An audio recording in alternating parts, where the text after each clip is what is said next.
So here we'll do a quick overview of Cinema 4D and some of the main features we'll be using in the class. So if we click on this blue cube at the top here, we'll create a cube.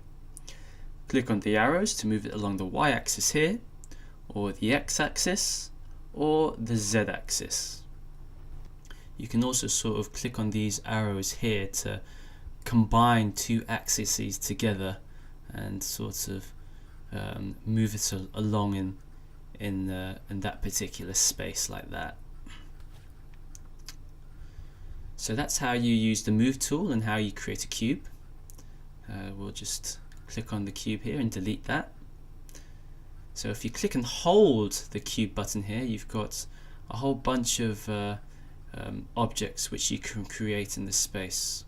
So things like cones, cylinders, spheres.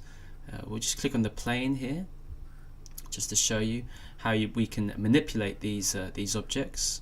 So we can change the width, we can change the height, and you'll see it change automatically there. We can change however many segments that we want inside the plane.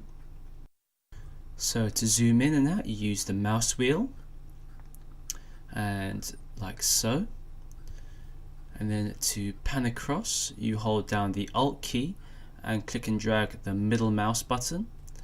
And then to rotate around, you hold the Alt key and click and drag the mouse button like so. If you click the middle mouse button, 4 windows will appear like this, and you can see different views of the space. So top, side, left and right, and your overview like so.